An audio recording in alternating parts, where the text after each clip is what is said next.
Good morning, everybody, and welcome to the Board of County Commissioners. It is May Day, May 1st, 2024, and if we could have the clerk do the roll call, please. Commissioner Barnett? Here. Commissioner Baxter? Here. Commissioner Bernard? Here. Vice Mayor Marino? Here. Mayor Sachs? Here. Commissioner Weiss? Here. Commissioner Woodward? Here. Thank you. Very good, and if I could ask Commissioner Weiss to lead us in a prayer and the Pledge of Allegiance, please.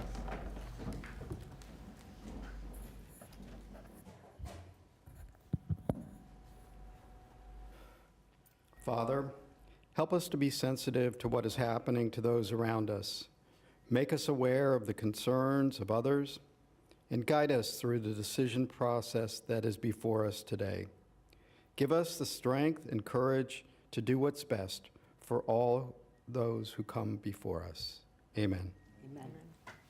I pledge allegiance to the flag of the United States of America and to the republic for which it stands, one nation, under God, indivisible, with liberty and justice for all. Very good, thank you so much, Commissioner Weiss. Now, do we have proof of publication? Yes, ma'am, we do. Very good. And if I could have a motion to receive and file. And I have a second with Commissioner Woodward. All those for, anybody opposed, see that it passes Mayor, may I unanimously. be recognized? May we please have the first stated for the record? I'm sorry, I didn't hear you. May we please have the the maker stated for the record? Okay, very good. It was Commissioner Weiss was first, Commissioner Woodward was second, and it was unanimous. All right. Now let's go on to agenda approval. Are there any additions, deletions, substitutions on the agenda as is published today? Yes, we have a few letters of correspondences for item 5B2. Yes.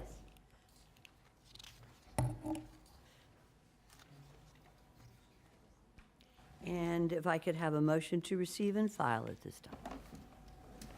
I have first from Vice Mayor Marino, second from Commissioner Woodward. All those for, anybody opposed, see that it passes unanimously. Do we have any postponements at this time of the agenda? Yes, Mayor, we do. We do have one for item 5B2, Park West. The agent's requesting a postponement. Very good. Do I have a, is that the only one at this time? That's the Very only one. good. I think we have cards. Oh, I'm sorry. Commissioner Baxter, your light is on, and Vice Mayor Marino. Go I was ahead, going to recognized. ask Mayor if you need a motion to postpone that. I'd love I to do, make but I it. think we have cards, If, and question I- on that, if we are postponing it, do we still hear the cards? it's a good question. It's a good question. And I checked with people much smarter than I, such as our attorney, and I believe that we will hear the cards at this time before the vote, but those who wish to speak Okay. and who have submitted a card will limit, and I mean limit, their argument to the issue of whether it will be postponed or not. There will be no argument, pro or con, on the merits of the case. That being said, did I answer your question okay, Commissioner Baxter? Thank you. Vice Mayor Marino, you're I was just recognized. going to second the motion, so. Okay, I know. That was good. So I know I have a first and a second as to the postponement, and I know that Commissioner Weiss, how many cards do we have, sir?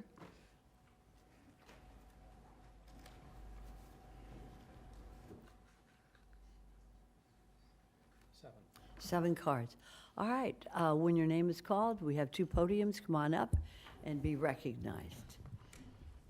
Dagmar Braz, Barbara Roth, Gail Ladd, and Maria Balatovis. Your name is called. Come on up, Ms. Braz. Good morning, you're recognized, ma'am. Hi there, my name is Dagmar Bross. I'm strongly opposed to the postponement of this project. Staff, first of all, has recommended not to initiate the project to begin with. And even if it is postponed to a future date, there is nothing that can be tweaked enough to make this project viable, needed, or wanted in the Ag Reserve. Please do not postpone. Thank you, Ms. Bras. Good morning. Good morning, Mayor, Vice Mayor, Commissioners. Barbara Roth speaking on behalf of COBRA. To the issue of postponement, COBRA feels very strongly that this issue should be heard at this time. Obviously, our feeling is that it should be denied at this time. We had the experience through the land swap issue of postponement and dragging the issue on. We feel very strongly, for the sake of our member communities who are directly affected by this on Lyons Road and everyone in the area of Atlantic and the county in that western section, that this be voted upon today. You have voted for postponement, but we would urge you to consider, if this comes back in August, for complete denial. Thank you. Thank you so much, Ms. Roth. Good morning, you're recognized. Hi, good morning. I'm Gail Ladd from Jupiter, and I ask that you, short and sweet, deny the postponement. Thank you. Thank you so much. Ma'am, you're recognized. State your Good name. morning, Maria Pisano. I also ask that you please deny the item rather than postpone the vote. Thank you. Thank you, ma'am. Next will be Linda Smith, Alexandria Larson, and Drew Martin. Good morning, Ms. Smith. Linda Smith, Jupiter, Florida. I feel like I'm playing the lottery. We got a 50-50 chance here. I am also asking you not to postpone this. I'm not sure if that's opposing or That's or quite at all right. this We point. get it. I would like to hear it today. We are all here. We're all ready. And we're going to let the chips fly. Thank you. Good morning, Ms. Larson. You're Hi, recognized. guys. I tell you, reading these agendas is overwhelming anymore. And they are. They're asking for a postponement. It's, why? The staff has recommended denial. I don't know how we could tweak, shave, wax. I don't know how we can get rid of all the problems that are with this particular item, because the whole agenda is an item, but it's just like, commissioners, I don't think they deserve a postponement. I don't think we deserve the changes. And staff is recommending denial. So there's already they know there's a problem. The applicants know there's a problem, and everybody here knows there's a problem. And hopefully you all know there's a problem. So hopefully you'll take that into consideration. And if you do hear it today, I would like my 3 minutes to speak on the item. Thank you so much. Thank you so much, Ms. Larson. There are no other cards, One more. Commissioner? Drew Martin. Oh, Mr. Martin. Take your time, sir. Good morning. Good morning. Happy smiling faces. Palm Beach County Commission. I'm Drew Martin. I'm here on behalf of the Sierra Club. I'm here to agree with all the other speakers. And, the unfortunate thing is we got up this morning, we came, and we're ready. And they obviously counted the votes, and they're not going to win today, so they want to postpone it, which means, what do we have to put off all our plans for this summer? Because, of course, this will come up at the most inopportune time, probably 2 days before Category 4 hurricane, and nobody can get here, and the streets are all underwater. And then the applicant will say, well, look, there's nobody here in opposition. This must be a great idea. So let's not play that game with the applicant. I just think I would love to speak against this, which I won't because the mayor's asked me not to, but I do think Dagmar Bras had some great quotes. And one was, you can't put lipstick on a pig. That's right. Thank Which you, I- Mr. Thank you, Mr. Okay. And this is like bad sex with your husband. No.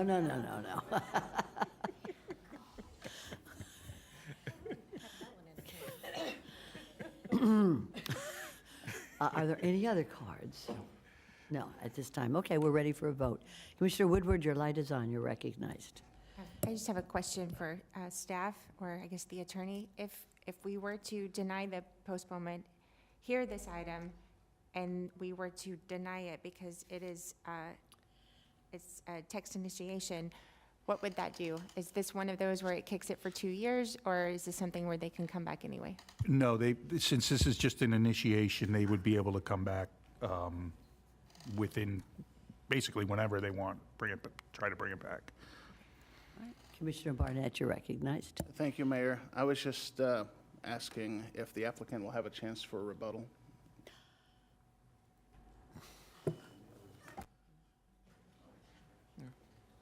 I think that it would be fair to have rebuttal by the applicant. Ms. Martin, you're recognized. Ms. Morton. Sure. Jennifer Morton with J. Morton Planning and Landscape Architecture. Thank you for considering our postponement. As you know, we've been working with staff on this application. We had done a lot of community outreach and had several letters of no objection. On Monday, we received additional letters with comments about the project and letters of objection, and we just need additional time to regroup, to go out, meet with the community, and we'll utilize this next 3 months to do that. And we hope that you would support our postponement and allow us to come back in August. Thank you. Thank you very much. I see no lights on, so at this time, I'm ready for the vote on the postponement. Vice Mayor Marino, as soon as I said that, you turned your light on. Go right ahead. I was going to be quiet, but we've gotten a lot of questions and feedback about this. I guess my question to staff is if they come back in 3 months with a different iteration, because they now have, if we decide to postpone today, that means they have time to come back with a different iteration. Is that correct? It's not the same as what we're looking at, because obviously what we're looking at is something that isn't palatable to a lot of people. Certainly, they could propose additional amendments to the text or reduce the amount of changes they're making to the text, sure.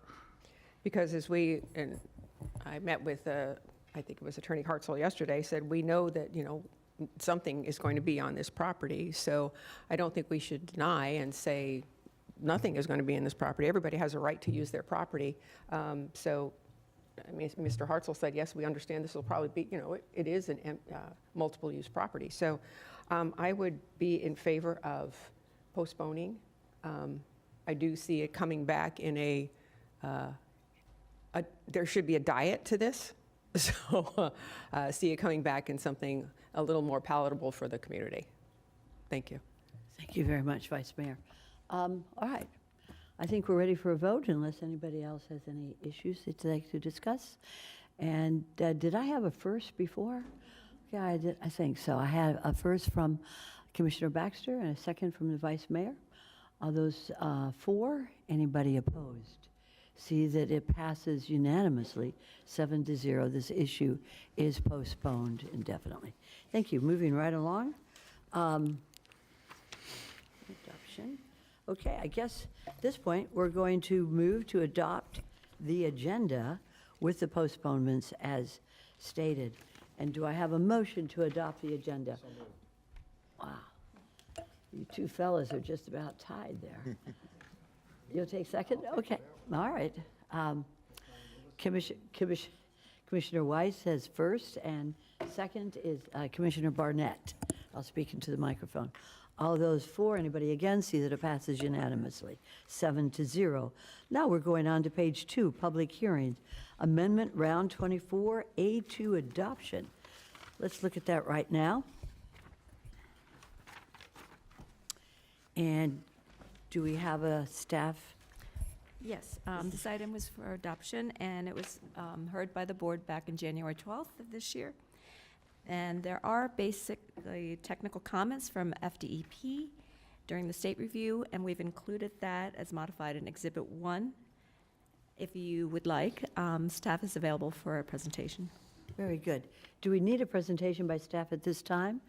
I think that we're all clear. You have sufficiently apprised us of the issues here, so we don't need another presentation. And does anybody have any questions or comments before we move forward on a card? Do you have a card? Commissioner Baxter, you're recognized. Forgive me, Mayor, but thank you for recognizing me. In January, we had heard this, and it's considering the feasibility of providing sewer service within 10 years for developments of 50 lots and less than 1 acre. Are we talking in one service area or for new developments coming in? If you could just refresh.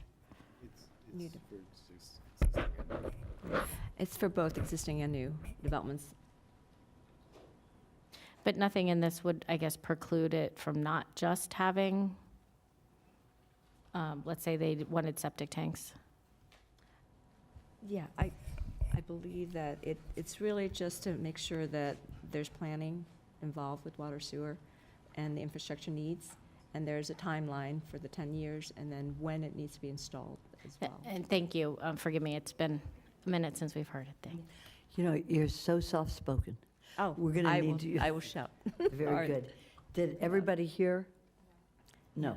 Okay. I wonder if you could repeat your answer. so they Sure, can- it's really for both existing and new developments, and it's really, it allows government agencies to plan for infrastructure needs within the 10-year and provides timeline when those needs will be delivered. Okay. And I understand your concern, Commissioner Baxter, and I share it, but I do know that the state legislature is moving forward slowly, but moving forward on transferring septic to sewage. And with that, there should be some reimbursement, some monies for those of us who have septic that would transfer over to sewage, because it's not cheap. But this is good that we have a county policy as well. Right. Very good. All right.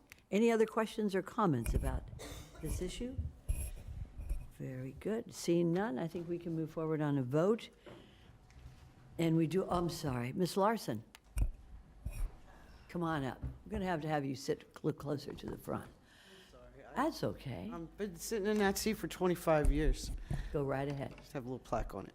When I read sanitary sewer, I want to throw up. No. I do. It's just a joke, because out where I live, we have septic tanks. They removed a bunch of septic tanks up there in the north part of the county, saying that it was part of the leakage into one of the canals and everything. And later on, they still had the Soylent Green and everything else still happening. Because if you take care of your septic tank, it's a good thing, you know? And sanitary sewer just cracks me up, because we blow it out into the ocean. 3 miles out, there's a wonderful giant pipe that blows out, and it's brown, that comes out into the ocean. It's still brown. It's not changed. You know, people dived out there and took pictures, and it makes me worry, because I don't know what the ultimate answer is. I'm not a doctor, lawyer, or Indian chief, but I do know that if you take care of your septic tank, it does act like it's supposed to. Out where we are, to put sewer in on a 200-foot wide lot would bankrupt anybody who lives out there. And I don't know what the laws mean that they keep writing to write us out of our lives, or that we can't afford our homes. So I hope you'll always take that into consideration, because it is a big expense if you're not a very rich person. And you can't delve it out for 20 years or 20 minutes. It's still a huge expense. And out where we live, we're pretty spread out. I think we're 110 square miles out there. And I asked Gary Dernlin years ago in '04 in the parking lot of Indian Trail, how much? It'll bankrupt you. And thank you very much for your time. Thank you, Ms. Larson. Commissioner Weiss, you're recognized. Yeah, thank you, Mayor. I just want to correct the record. We do not put waste out into the ocean. It's not allowed by law. We have the utilities in Palm Beach County, and there are a number of them, are required to treat the waste, and it is not allowed to be put out into the ocean. All right, are we now ready? Any comments here? All right, let's go ahead and vote on this, shall we? All right, and the vote is going to be to adopt an ordinance for the utilities element revisions. And do I have a first? I have a first from Vice Mayor Marino. I have a second from Commissioner Woodward and Mascot. All those for, anybody opposed, see that it passes unanimously, 7-0. Moving right on to 4A1, the Port of Palm Beach Master Plan Update. And this is to transmit this Master Plan Update text amendment. And do we have any staff report that we would want? We have a Or presentation. need? I'm sure we always want things. Vice Mayor Marino says that we probably don't need to have your staff report. We are very well prepared. So with that, do I have a first to transmit? I do have a first from the Vice Mayor, a second from Commissioner Barnett. All those to, Is there a card? we have cards. Okay, we're going to keep the first and the second, though, by the way. Go right ahead, sir. Thank you. Gerald Ward, followed by Alexandria Larson, followed by Drew Martin. Sir, you're recognized. Good morning, Commissioners. I'm Gerald Ward, Gary Ward, 2135 Broadway in the great city of Riviera Beach. I'm a professional engineer, practicing over a half a century now. But I've participated in the port when I started in December of 1965, when Washington got complaints about the tide range of 1.2 feet, over doubling to 2.7 feet today, and sent down to do tide observations as an officer of the Coast Survey. The end is that I've had that long experience with the port, and so I was familiar with the nav aids at that time that were installed by the Coast Guard, and they're historic now. They're over 50 years old, but modernization was provided for, and I have a one page at the back of your handout, but let's go to the second page so we cut to this chase of my 3 recommendations for insert for safety, and then 1 recommendation that is more environmentally specifying, so that the 13 pages, and we're appreciative that the staff did not plan to adopt the 500 and some pages that are in the master plan that they sent to you all for adoption. It's a transmittal hearing, so it says we go to Tallahassee to get advices of lower level government, the Department of Commerce, plus the adjacent agencies of DEP, Fish and Wildlife Conservation Commission, all will come back with. So the 4 recommendations that I suggest we include in your transmittal will give the state some opportunity to comment on. Let's get something done effectively for safety. The first is something that in 2014, Congress adopted an $83 million Corps of Engineer project, public works project. Then they turned into a $25 million project by the U.S. Coast Guard to study and rehab all of the aids. Those 2 authorizations are still effective, so let's put that in the master plan so that they get it done before the money runs out, or the authorization runs out. Number 2, in 1991, NOAA established the PORT system, PORTS. It's a real-time environmental oceanographic monitoring system. It was done for Tampa Bay for the 3 ports there. It's subsequently been done for Miami, Jacksonville, and Port Everglades. But the most needed port is Port of Palm Beach. We have the Gulf Stream current that needs to be monitored immediately off the jetties.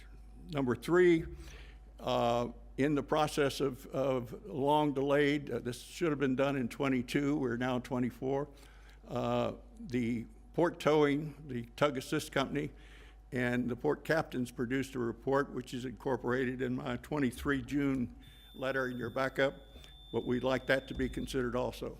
And you last have 4, which is electrification and automation of the port. Let's talk about what we want done and get it done.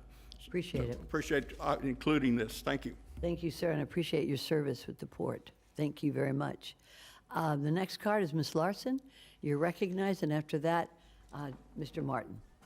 When I was reading the backup on this, And we do have pipes going out. They got an extension until they fix everything, Commissioner Weiss. They're still Ma'am, out let's there. just But do anyway, now on no, this no, no, issue. but when I get scolded, I Let's want take care to of clear it. my Go name. right ahead. But one of the biggest words that was in the backup was bogus. I started laughing when I read it because really, this is something you really should be involved in. Because our ports, there's so much wrong with our environment. And right now, Florida seems to be in economic development mode. And damn the environment. And I know we need to start looking at the environment. We really do. I mean, what our Gulf Stream, the way the waves go, everything that happens in our county is so important, commissioners. And this is a really important one. And I know what scares me is the economic development usurping the environment, because it seems to do it in a lot of documents recently. It'll be before environment, or before the people, or before anything. So hopefully that'll be something, because I won't mention everything that I read in the documents, but the port is very important. I understand that, but so is the environment and the wildlife and everybody else. So please take that into consideration. Thank you, Ms. Larson. Mr. Martin, you're recognized, sir. Drew Martin on behalf of the Lux Edge Group of the Sierra Club. I just thought some of the backup, and Ms. Larson brought it to my attention that the Inland Navigation District was complaining about the information provided by the port. At least that was the interpretation I got. So I think maybe you should ask them what they object to before you transmit this.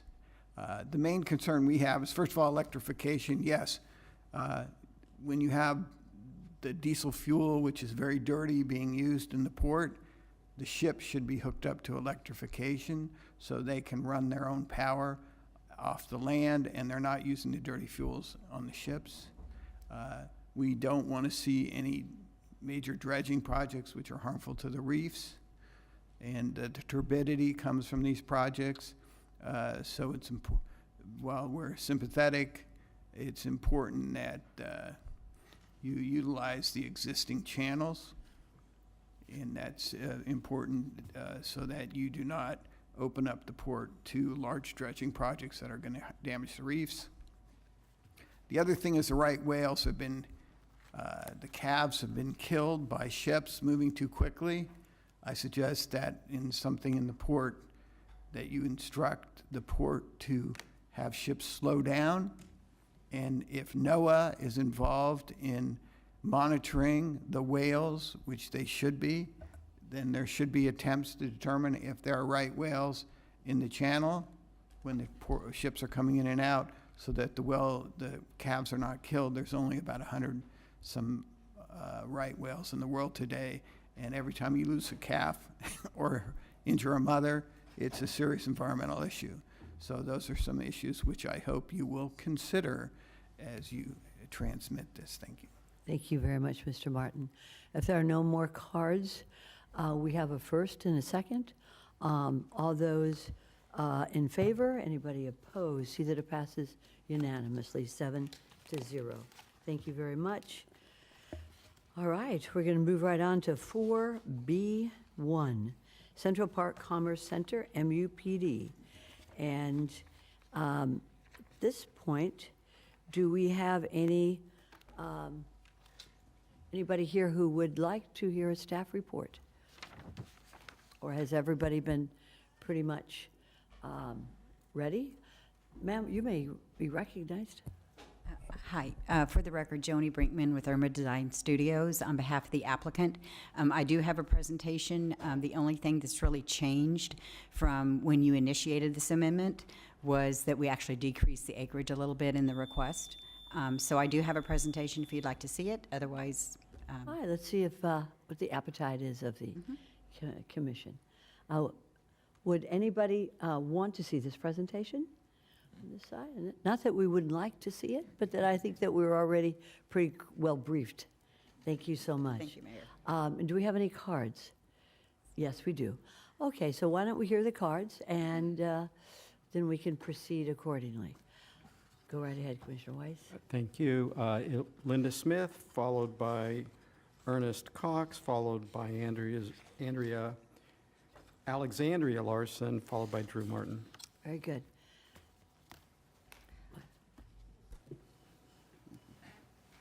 Okay. And just quickly, Mayor, thank you. I just wanted to take a point of personal privilege to acknowledge that Joni Brinkman in my district, in the city of Palm Springs, is a councilwoman. Wanted to make sure she got that recognition. Thank you. Very good. Welcome. All right, sir, you're recognized, but we can, wait, we'll put the full time on. Very good. Okay. Well, It's there me. you are. Okay, Sorry. very good. Thank you. Linda Smith. I'm still from Jupiter, Florida. Sierra Club Executive Committee Chair.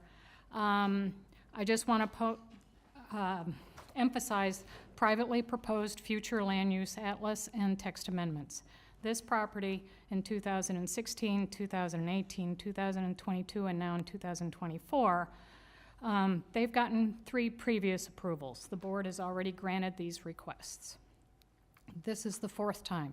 They're saying they're just squaring it off and that it's less acres, and I appreciate that. It's still 64 acres in the Glades tier. I like to consider myself a reasonable person. I think most people do want to consider themselves reasonable people. I think it is reasonable for this elected board to make revisions to our code, whether it's revising weight limits on trucks or tweaking parking requirements for specific circumstances. Hopefully the board-initiated changes are all done for the greater good.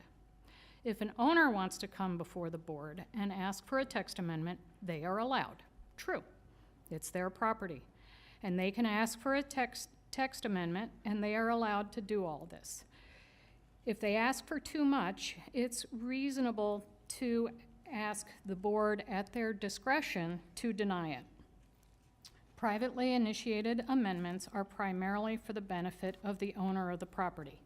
It's reasonable that they would have to pay their consultants to put together the proposed text amendment package. I guess it's reasonable to ask the taxpayers to pay for your time, staff's time, to review this, because we wouldn't want to just take the applicant's word on what they're proposing. I'm not saying that anything they're saying is not true, just it's reasonable to review it. I guess it's reasonable to expect your staff, your planning commission, and the public to spend their time, gas, parking, bus fare, take time off of work or hobbies once. But how many times should a reasonable owner expect us all to go through this arduous process? Is it reasonable to expect an owner to submit their best, most reasonable request the first time and just do it? The reason they keep coming back is you allow it. I believe Park West has already gone through 2 amendments. Thank you for your time. Thank you so much. All right, sir, you are recognized. Good morning, Ernie Cox, on behalf of the applicant, 138 Santiago Drive, Jupiter, Florida. It's good to be with you again. We very much support the request. As you know, this is to expand the acreage of the Central Park Commerce Center, but not to expand the number of square feet or the uses. We have had additional interest recently from mega data center operators. We know we've been working on this for many years, and South Florida has now been discovered. And so we're excited to be adding some additional area so that we can make appropriate use of the site, square it off, and get these data center projects going. We've initiated construction already pursuant to the land development permits, and you'll be seeing additional work on the site. So happy to show any of you around if you'd like to. This has been a constantly evolving site over the last 10 years. And for those that were able to join us for the C-51 reservoir, ribbon cutting, phase 1 is complete, phase 2 is under construction. And at any time, if you'd like to get out and ride around, please let me know. Thank you. Thank you so much for your service, too. Any other cards, Commissioner Weiss? Alexandria Larson, followed by Drew Martin. Very good. You're recognized, Ms. I Larson. remember the first time I spoke about this property, I was very green and I didn't know what I was doing, but I said, isn't it wonderful that they can dig a hole, sell the hole, the dirt in the hole, and then we bought the hole for $200 million. Now we're selling a bunch of holes out there. And it said that this was done June 30th, 2022. If you were going to come back, you were going to do the land, and we're done. And that's not what's happening. It looks like we're gonna continue this nightmare. And I'll say it's a nightmare. It's been my nightmare. Because for many, many years, we're just squaring it off. We're gonna buy the land, 10 acres from the South Florida Water Management District. We're gonna do this. Great for metadata, because where that's situated, see, I believe that the power plant shouldn't have been sitting there, because you got the J.W. Corbett, 60,388 acres to the north, 147,000 acres of the Arthur Marshall to the south. This is environment-sensitive land. That's what it is. And this is right in the middle of it. The holes were dug too deep. We got saltwater intrusion. We got all kinds of stuff out there. Sadly, I do have some documentation behind all this stuff that people handed me throughout my tenure of this nightmare that I have been witnessing for way too many years. Because this is, when's enough, commissioners? And I'll be asking that 100 times probably forever, because this is another lipstick on a pig, and we're gonna do an economic center, and we're not gonna go any farther. We're not gonna build any houses. Because 20 years ago, there wasn't supposed to be 2 units per acre like there is in the development that sits in the shadow of the power plant. It's a joke, commissioners. It's a joke to the constituents of our county. Because we had a comp plan, we thought it worked. It didn't. We're changing it little by little, death by 1,000 cuts. But this particular piece of land, the drama behind it is unbelievable. How it happened and where it went and how it continues. So please, as of June 30th, 2022, just stop. You know what I mean? Stop. Let's stop. Let's do the agricultural, that's great, but please take into consideration those 2 giant pieces of environment. They're environmental lands. They are incredible lands. Arthur Marshall and the J.W. Corbett, take a ride out there sometime.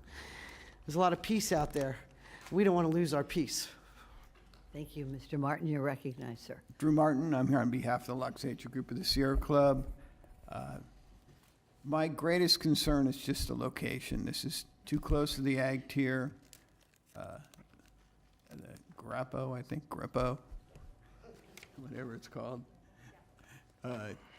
We're just, we've always been concerned about this. We didn't think there should be a power plant there. I went all the way to Tallahassee to try to convince the governor not to approve the power plant. The power plant is underutilized, and that's why they want to put a data center out there. I'm not, really sure that this is ever going to happen. They say they've discovered South Florida. Well, South Florida's been around. I thought Ponce de Leon discovered South Florida, not FPNL. But I really am concerned that this is a bad location. It's going to cause traffic. It's not environmentally sound. The pit, when they dug those pits, they were supposed to fill them in and turn them back into environmental land with cypress trees and wetlands and all the stuff that was out there before they dug those pits. Instead, it's a desert scape. I went out there and looked at it I was invited out there by the property owners, and it's disgusting what it looks like out there, what they've done to it.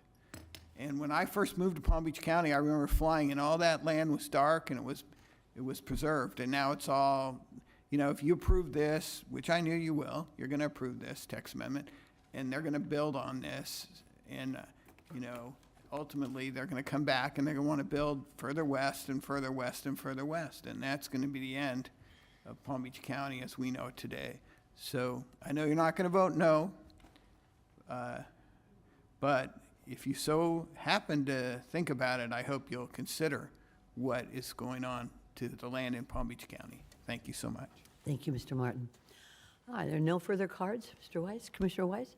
We have a first and a second already.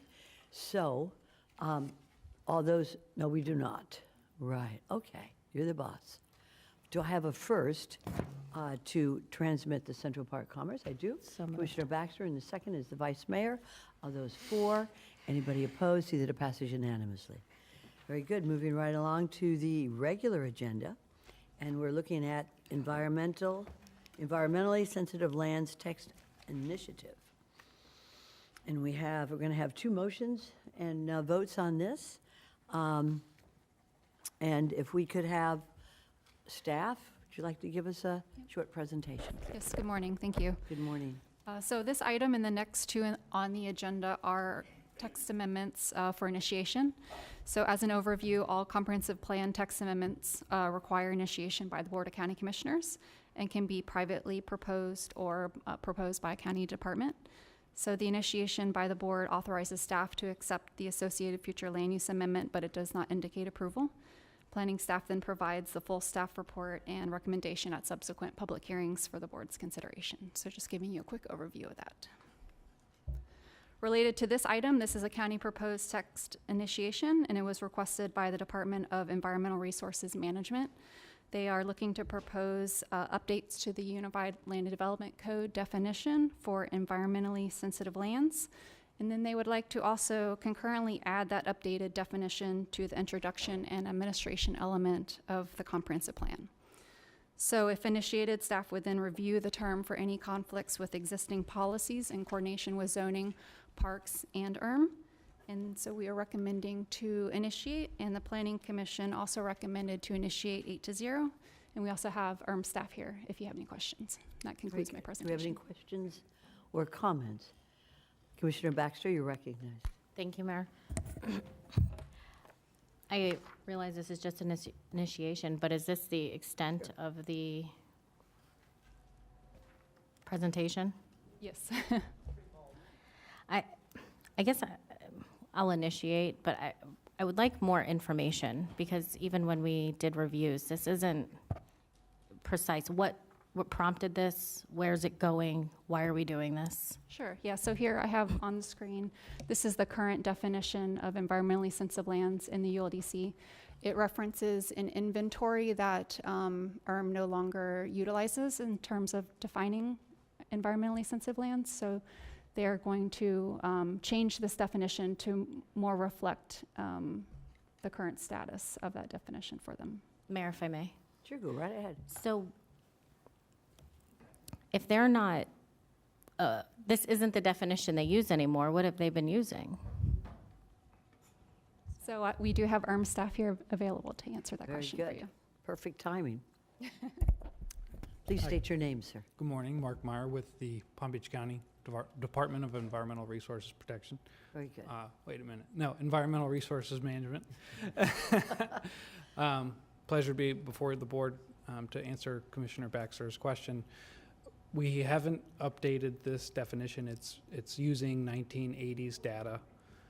It is outdated, and to ensure effective protections of our environmentally sensitive lands, we'd like to revisit the language that's there and make sure it's adequately protecting the environmentally sensitive lands. And so have you been operating under a different definition up to this point? No, we are using the data from 1980s, and we're noticing that it's not accurate. So I find the answers very vague. So if we could, at some point after initiating this, because I believe in protecting environmentally sensitive lands, I just want more information. It has been very, very vague on what is prompting this and to what extent this is moving towards. Our intentions are to ensure effective protections, and we're happy to meet with you and make sure that we're all on the same page on where we're going. I think we can agree that there are balances with protections, right? Of course. So any information would be appreciated. Thank you. Understood. Thank you so much, Commissioner Baxter. Any other questions or comments on this issue?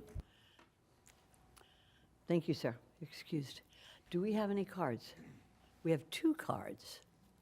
Right, okay. So let's call them up. Alexandria Larson, followed by Drew Martin. Ms. Larson, you're recognized. Someday I'll come in disguise. I am so worried because we invested in bonds for environmentally sensitive lands, 50 million bucks. From what Erm told me many moons ago, not the young man who was here, but it was Rob Robbins and the gang, we bought 33,000 acres up in the North County. Right now, we've got a problem because in the North County Airport, we want to build a new, I don't know, tower for the airplanes, and we've chased away all kinds of stuff with that lovely airport. You know, because it's really sad, commissioners, when I read this stuff, I think what we're doing is working towards, we don't need to worry about environmentally sensitive because we're going to do economic and we're going to make Palm Beach County great and we're going to build on 770,000 acres to the west of the aggregates. I think that's the ultimate plan. Nobody wants to say it out loud, but I will. I don't care. You know, because this is what our goal is, to build. We need more rooftops. No, we don't. There's rooftops that aren't built, a bunch. They told me there's like 23,000 that are on the books that have not been built. Like I said many times, I've come up to you and I know maybe I'm a broken record, but yes, it's time to have a moratorium on building until we figure out how we're going to take care of our environment and your existing residences. Could you please just state on I am. topic? This is sensitive lands. Very good. This is what it is. We'll hear it. And Go we ahead. are being told they're going to disappear because, you know, between 89 and now, we lost a lot of cypress, commissioners. We lost a lot of land. We took down a lot of trees. And that's when they talk about the aerial photos. It's in the back, you know, there's not much backup to this particular one, but you do have backup in your other items on this agenda that do show aerial photos and what we're missing. So hopefully you'll take that into consideration because I don't think we're going down the right road right now. Thank you, Ms. Larson. Mr. Martin, you are recognized. Drew Martin, again, on behalf of the Sierra Club Loxahatchee Group. I agree with Commissioner Baxter, and I thought the more questions she asked, the more the answers became more confusing. She said, well, what did you change the definition? The gentleman said, we changed the data. She was saying, well, what about the definition? He kept saying the data, but he never answered the question about the definition, what was being changed, why was it being changed? He didn't answer that question. And it's nice that he's going to tell Commissioner Baxter those answers, but we're not going to hear those answers. And it used to be that used to reach out to the environmental community. We used to have a monthly meeting. We don't have that anymore. And so this is not transparent. I don't know if it's bad. I don't know if it's good because it's just clearly not transparent. They didn't elaborate in any way that made it clear. They didn't really answer any of the questions. So the question was, why are you changing the definition? And then she asked, well, what definition are you operating under, and is that adequate? Well, they've been operating under this definition since 1980. So if we do the math, it seems like 45 years, if I did that correctly. So if it's been operating on that for 45 years, why suddenly now? And I think what Ms. Larson said, and she does a good job because she actually reads, she reads the backup, and oftentimes she brings stuff to my attention that I didn't realize. But, you know, that's one of the problems. We had a lot more tree cover. So is this going to allow us to take land that's environmentally sensitive and now change the definition because, you know, of an aerial photograph? I don't know the answer to that, but neither does Commissioner Baxter, and she didn't get the answer that I think she should have. Now, when you approve this, you're basically giving it your seal of approval, and it would be nice if we had a little more information before you proceeded. Thank you. Thank you very much, sir. Do we have any other cards, Commissioner? No. I'd like to recognize Commissioner Baxter and then Commissioner Weiss. I'm just going to clarify. I would like the information brought back to all of us, not in a workshop form, just this is just initiation, right? So we hear this quite a few times. And so before we make a decision on whether this is something we like or not, I would like a lot more information brought back at the next time this is on an agenda to everyone.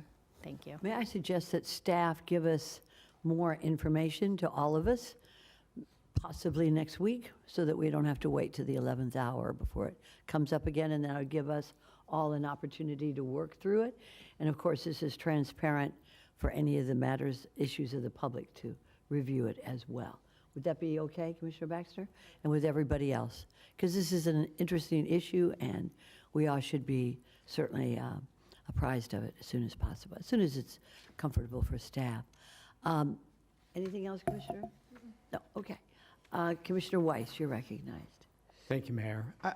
So this is to staff and I guess also to folks that are watching at home and some of the folks that are here to understand the process, that we're not voting to approve any change in any definition today.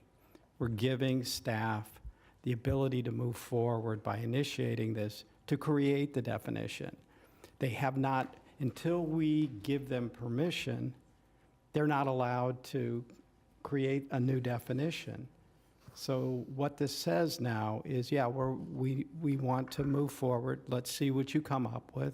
It'll come back for multiple hearings in public where we can hear what their definition is, understand what the changes they're proposing and why, and we can discuss them and debate them. Isn't that correct? That's correct. You stated that perfectly. Thank you. Thank you. So again, without giving them the ability to initiate, would not allow staff to even opine on this. So apparently they felt there was a need to update the definition, so they are basically asking us for permission to go to work on that. So thank you, Mayor. Thank you so much, Commissioner Weiss. Commissioner Woodward, you're recognized. Yes, thank you. Could you go back to the screen that showed the definition that you had up? And the reason I brought this up is because I think we're confusing definition with dictionary definition versus a defined area of ecological or environmentally sensitive lands. That's how I understood when we're talking about the data from the 80s. It was a defined region, not necessarily definition of a word.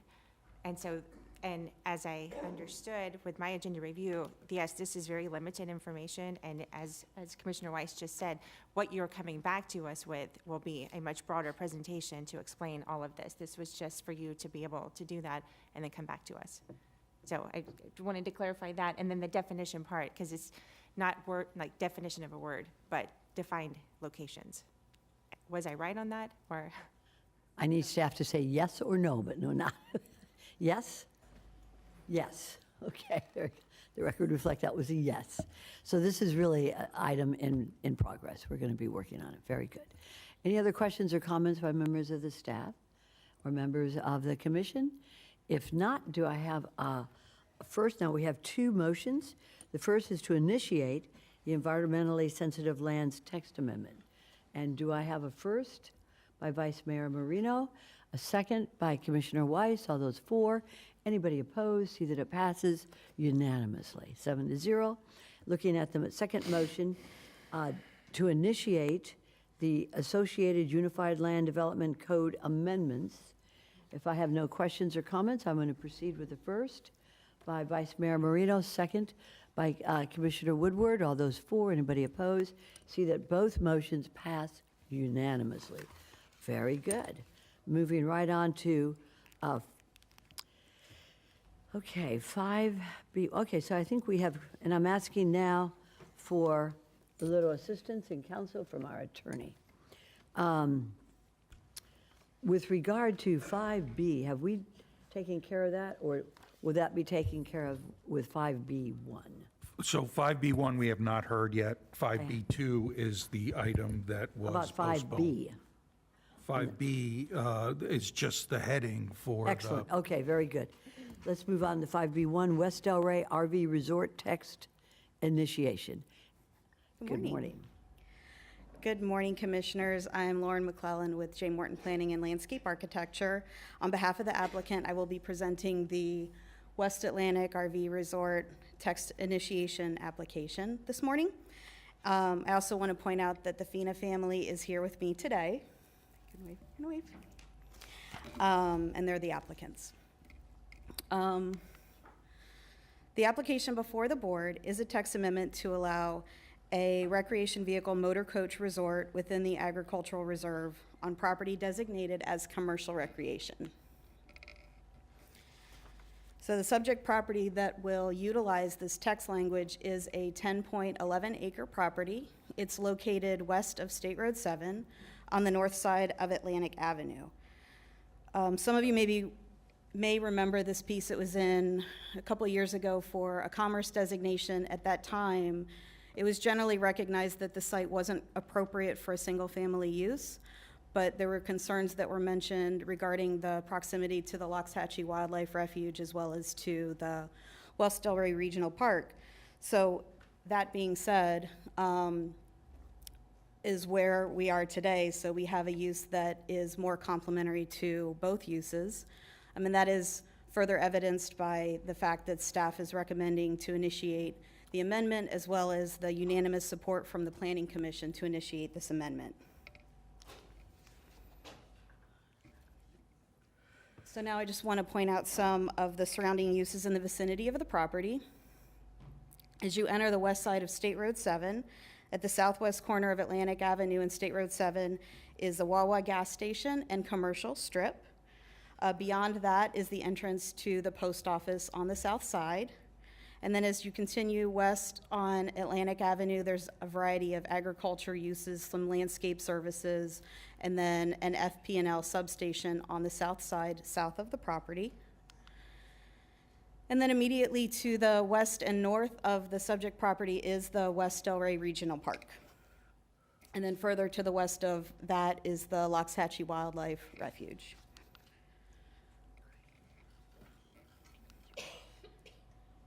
And so next I want to familiarize you with the West Delray Regional Park and the uses that are within that park, as it is directly adjacent to the property.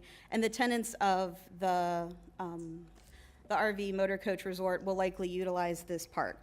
So there are a variety of remote control tracks. There's remote control car track, airplanes, helicopters, but there's also some other uses in there additionally. There are mountain bike trails, there's archery, as well as Frisbee golf.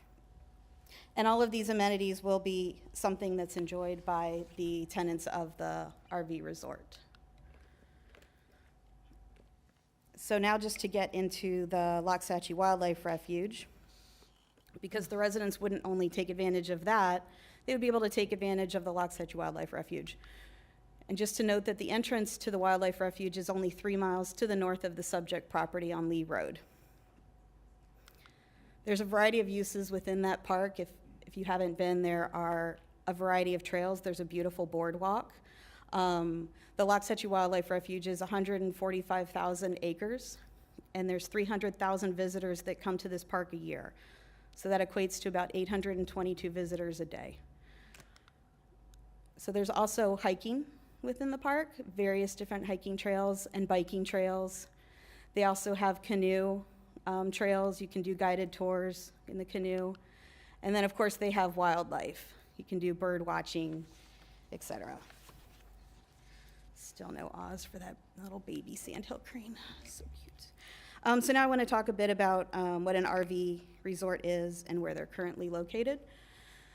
So just to give you an idea of what kind of spurred the thought.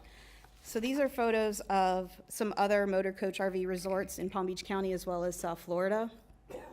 The applicant is looking to design something very, very similar to these. You can see they are Class A motor coaches.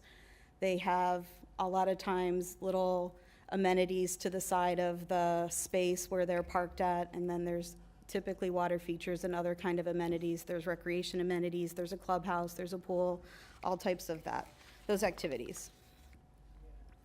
And so this map shows the location of other RV resorts within Palm Beach County. Just want to note that there's 2 blue pinpoints. You can't really see them, but one is on the east and one is on the west. Those are the 2 county-owned RV and campground sites. And from discussions with staff, those campgrounds are pretty much booked years in advance during season. And I think it's also important to note that these RV resorts are all located next to something. They're located next to Lake Okeechobee. They're located next to the beach. They're located next to other large natural areas or other kinds of similar tourist attractions. And that's important because the clientele of these resorts often desire to get out and enjoy nature and experience all that the natural environment has to offer. And so now to get into the text language. In order to develop the motor coach RV resort, this text change is needed. The proposed language is specific to the property, and it's limiting for this specific property. It has to be located next to the West Delray Regional Park, among other items. And we are still working with staff and will continue to work with staff on this language. We do have support. We met with the Delray Alliance Ag Team, and we do have support from the Delray Alliance, and we have committed to continue working with them as we develop the site plan, amenity package, et cetera, for the project. So in conclusion, staff's recommending to initiate the proposed text amendment. We have a letter of support from the Delray Alliance. The use is compatible and appropriate to the surrounding uses, the park, and then the wildlife refuge. And then the Planning Commission unanimously recommended approval at the March 8th hearing. And so this is the schedule. This is the first of 3 steps of a year-long process. And then next time that we come before this board, should it be initiated today, we'll have more details on the specifics of the text and the comp plan amendment. And should you have any questions, I am available. Very good. Thank you. Do we have any questions of the applicant or questions at this time? I do. One of it. I just want to confirm that there will be sewage and water applicable to the folks who are at the RV camp. Yes, so that we will have to extend water and sewer lines to the project, and that will come during the site plan approval process. Good, okay. I'll be sure. Any other questions or comments? No? Okay. Oh, yes, Commissioner Woodward. Thank you, Mayor. I did have one question after we met. I forgot to ask, since this is going to be close to the refuge, is the planning to kind of replicate what's in the refuge as far as like native vegetation, try to kind of capture some of that into the RV park? Yes. Or- Yes. Okay. Very good. Okay. All right. I see none, so we have a couple of cards. Just thinking, maybe we should hear from the staff first, and then we go on to the cards. Yes, yes. Yes, I think that's an excellent idea. Go Yes, right Jerry Lodge is here from Planning Division. If Very good, thank you.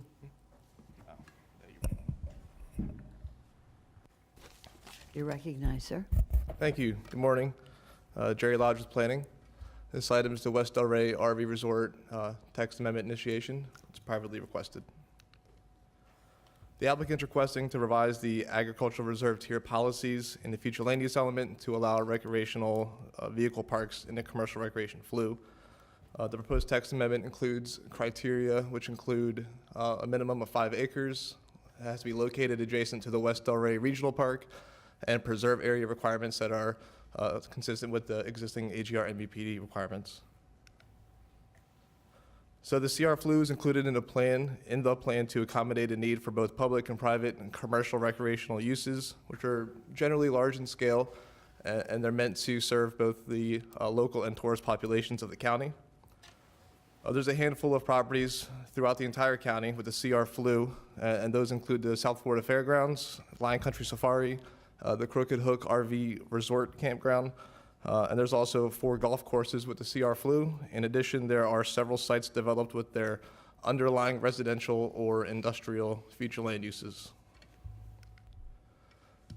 For the agricultural reserve tier specifically, the master plan consultants recommended allowing golf courses within the ag reserve to preserve visual open space, which led to the CR FLU being permitted within the tier with the provision that only freestanding golf courses are permitted on properties designated with the CR FLU.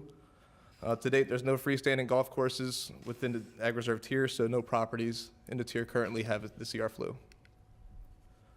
If this is initiated, the applicant will return in May with a full FLUA and text amendment request for a site just over 10 acres. It's west of State Road 7, just north of Atlantic.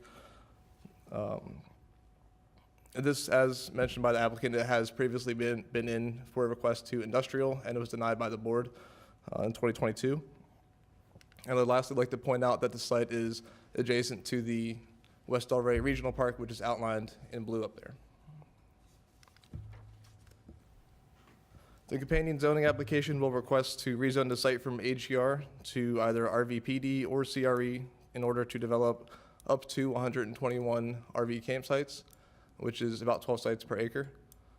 So these, in addition to that, the county zoning department is requesting ULDC initiated text amendments to clean up some of the code language related to RV campsites in general, and that's requested by the zoning division, not the applicant.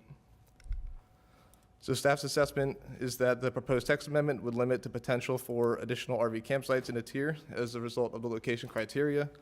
And finally, the initiation would allow the board to consider new policy direction.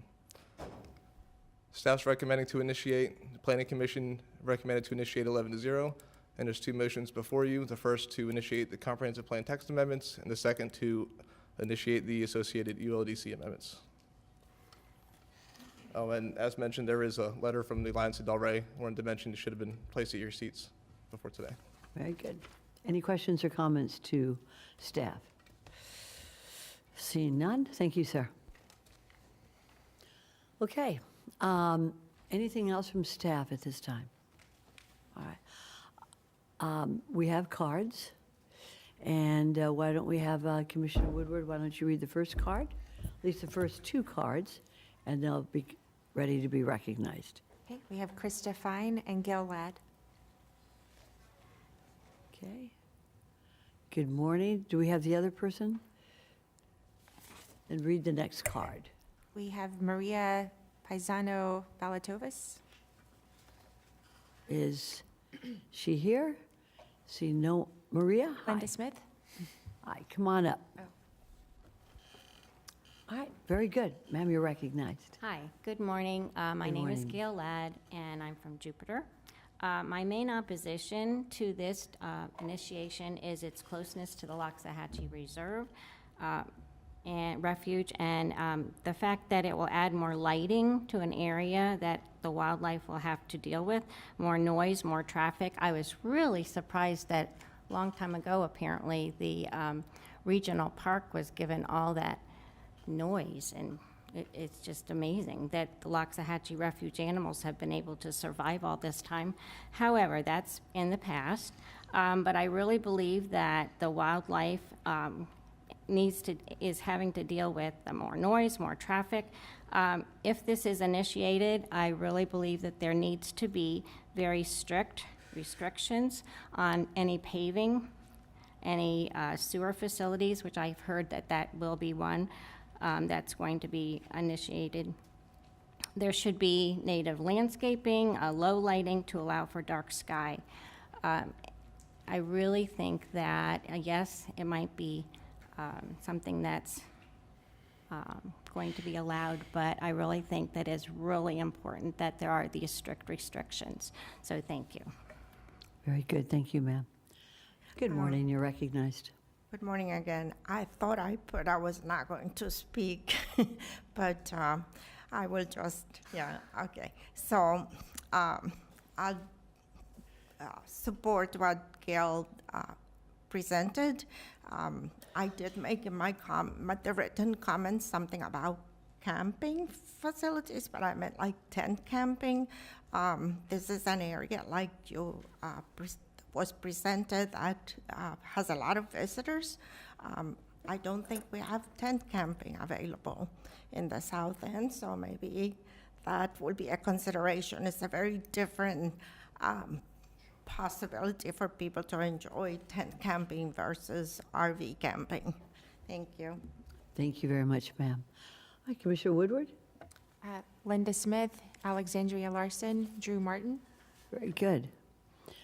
Good morning, you're recognized. Good morning, Linda Smith, still from Jupiter, Florida, Sierra Club, Loxahatchee Group. Besides just the fact that it's another privately initiated text amendment in the Ag Reserve, it is west of State Road 7, kind of been a line in the sand, and it is so close to the Loxahatchee Refuge. Is this really the best, highest use of this land? Page 7 of the packet, when you read it, paragraph E, Campgrounds in Ag Reserve Master Plan. The Florida Division of Parks identified a need for a state park in southern Palm Beach County.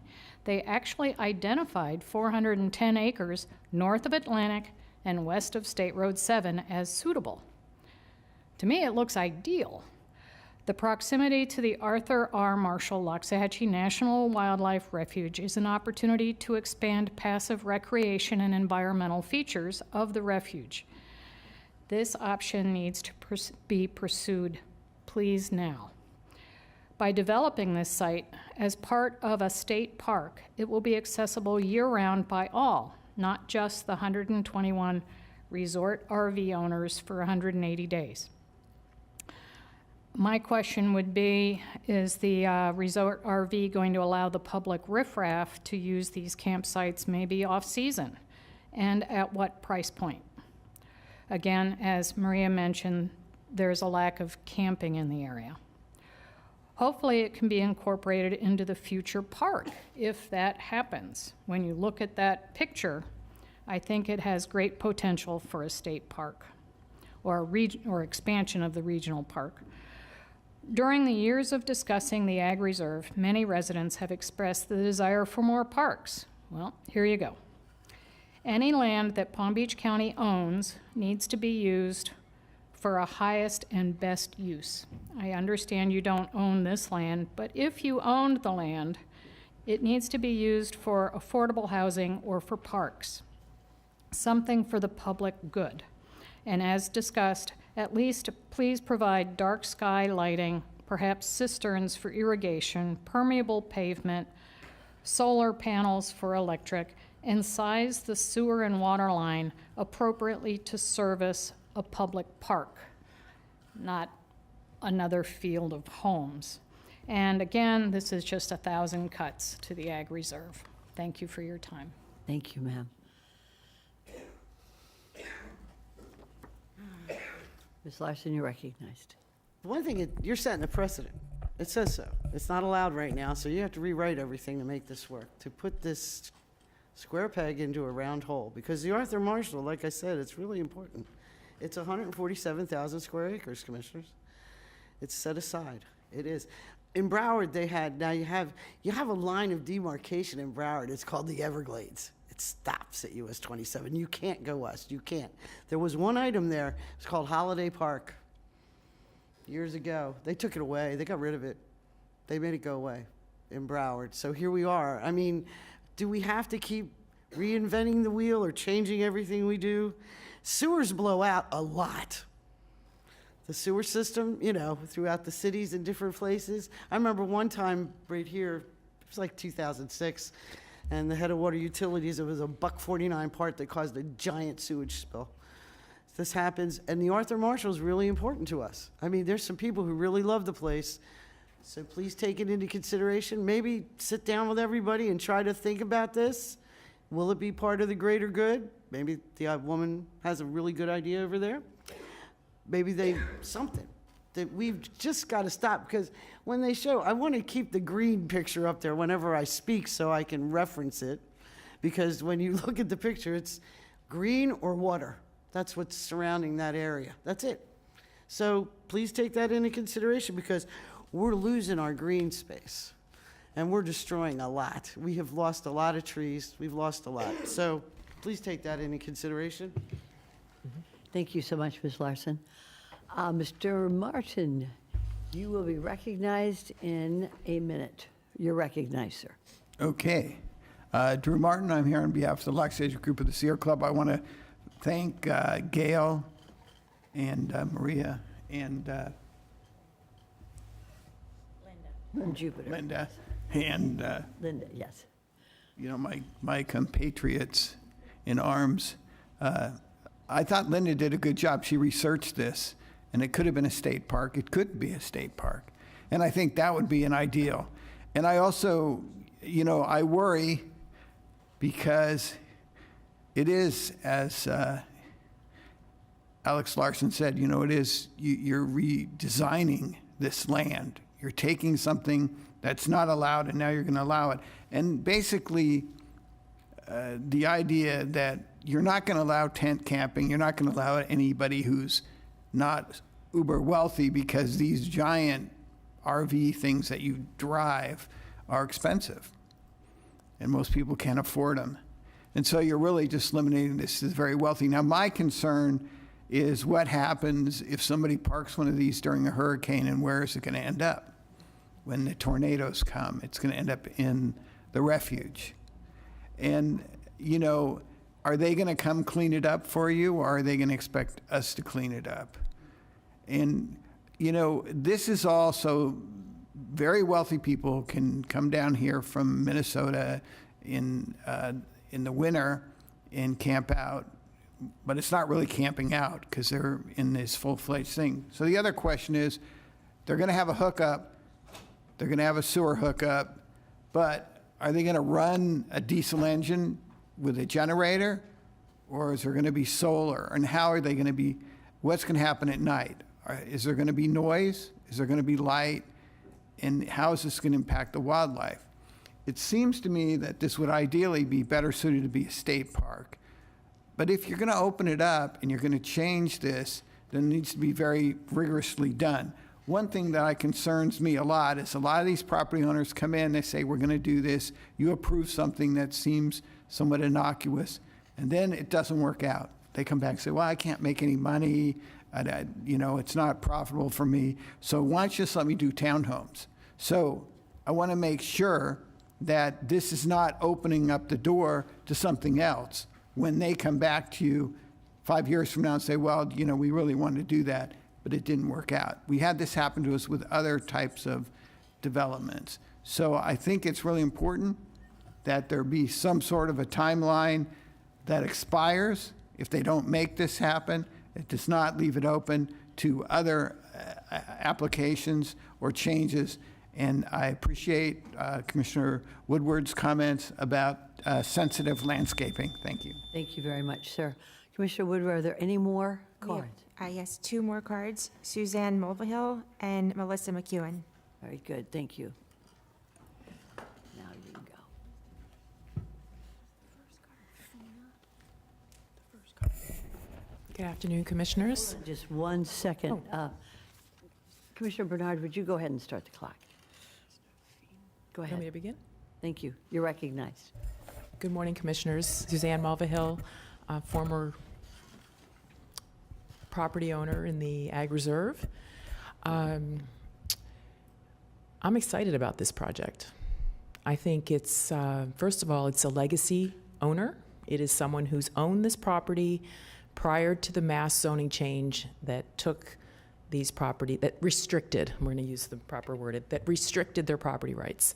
So had Mr. Fina built this before 1997, we wouldn't even have to have a vote. It would have been approved. And I think it's important to remember that he was left out of the master plan. This is what we've been doing for 10 years. We no longer have forced to farm because we don't need it anymore.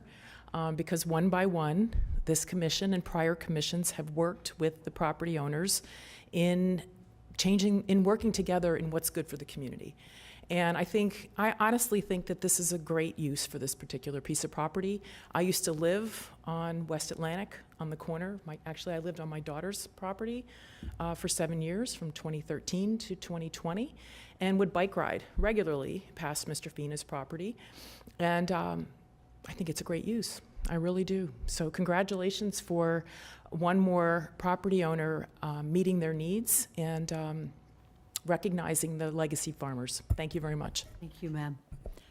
Good morning. Hi, You're good morning. recognized. Thank you. Thank you, Mayor. Good morning, Commissioners, Mayor, Vice Mayor. Melissa McEwen, 1270 Southeast 14th Court, Deerfield. That was my mom. As she mentioned, we are previous landowners in the Ag Reserve, and we did have a pact called Forced to Farm back in the day. And I know Mr. Fina's family and story. I recall their previous application trying to do the commerce and their story with the property itself. I'm very pleased to see they're back again with this perfect use for this property, and that they have the support of staff and the Planning Commission, and I'm sure they're grateful for how far it's come, and that they would appreciate your support as well. Thank you very much. Thank you very much. Commissioner Baxter, you're recognized. Thank you, Mayor. A couple things. I wanted to address some of the comments that were made. This is private property, so turning this into a state park, not really an option. So we don't try to take people's private property and tell them that. With that being said, I do love that it's not going to be industrial. I love the idea of having an outdoor RV park. And I do disagree with a comment that was said earlier about affordability. You bring what you can afford. The campsites, historically speaking, and anyone who knows me and has heard me speak knows that my family and I are huge on camping. And we love going to campsites and campgrounds because we're outdoor people. And what better way to allow residents to enjoy the outdoors and in an area that allows for this? So I have to say, I really love this project. So thank you to the applicant for making this perfect for the area, the space, and giving an affordable place for families to go. Because as we know, you don't have to buy that huge RV, but you can. So it suits all levels of income. Also, we hear this changing. It is impossible, I think, for any board, ourselves or before us, to contemplate every single appropriate use for an area. So where it seems like we're always changing, we're evaluating what's needed, what's proposed, and what's appropriate, to the point of this board turning down industrial last 2022, I believe. It was said that it was turned down, which I agree with. This is going to be, I think, a beautiful thing for this area. So I see the mayor has stepped away. I would love to make the motion to approve this project and hear from my other commissioners. Well, I will second, and I had my light on, so I'll put Commissioner Baxter's light off. And your time is up. I still haven't gotten used to this stupid thing. But I do speak, and we do listen to what you have to say. And I want to thank our planning board. Dagmar, you're in the room. They have looked at this project. They felt that this was a appropriate use of the land. And if you're going to do something like this, do it near a park so people can use the park. As for becoming a state park or a county park, those are funds that are not appropriated at this time. They're not in our capital improvement project to be purchasing parkland. But I do believe that this is a very complementary and compatible use where it is.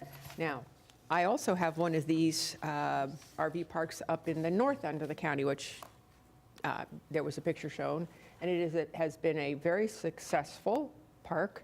It is surrounded by undeveloped land, and I have heard nothing but compliments about the park, about the RV park. I have not heard complaints about it. So Commissioner Baxter made the motion, I made the second, and now the mayor has the floor. Commissioner Woodward, you're recognized. Thank you, Mayor. And I'd just like to reiterate what my fellow commissioners have said. I think that this is a better use of the project or the property than what came before the previous board that I wasn't on, but some of you were.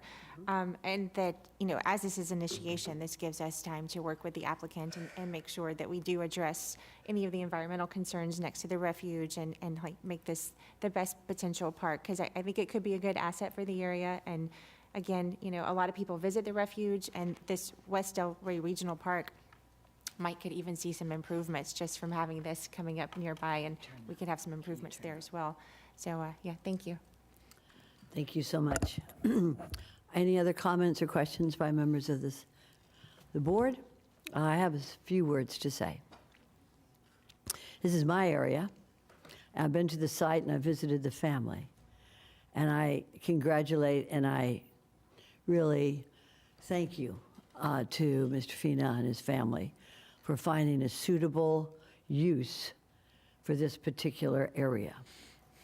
It is difficult. This area is difficult. That road that leads from 441 and dead ends into the park is a work in progress.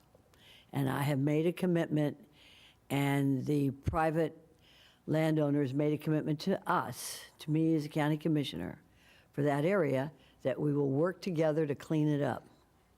Because there's things on that road that probably should be removed, and certainly law enforcement will be addressing that issue.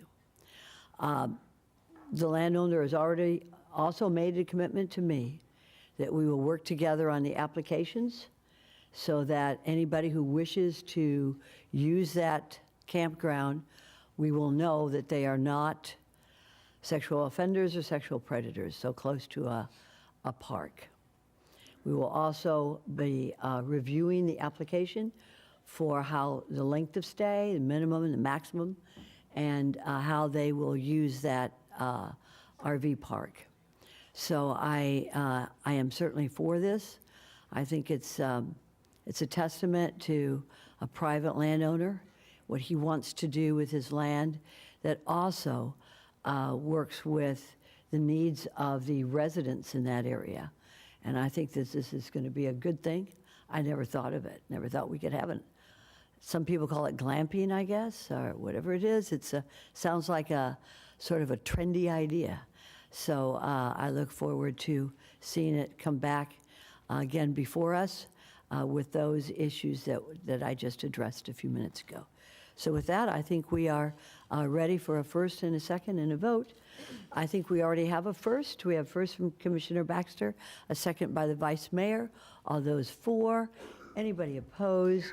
And the attorney is looking at me. Yeah, I just want to, so there's two motions we're going to need, okay. I know. Okay, very good, thanks. Don't you worry.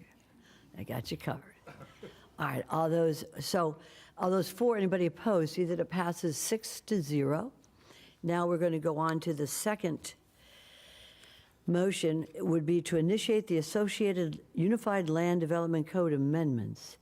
And shall I go and carry this with the same first? By Commissioner Baxter, a second by the Vice Mayor. All those for, anybody opposed? See that it passes 6-0. Very good.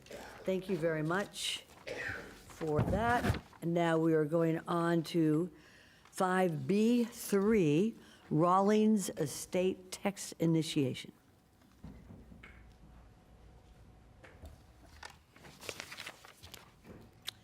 And we have the applicant, sir, you are recognized. Thank you, sir. Morning, Madam Mayor, Vice Mayor, and Commissioners. Matthew Barnes, Senior Project Manager with WGI, here on behalf of the applicant. Yeah, this is a privately initiated text amendment to create the Rawlings Estates overlay. The project, the overlay location, I should say, is just north and west of Lion Country Safari. So it's west of Seminole Pratt Whitney Road and also north and west of Okeechobee Boulevard.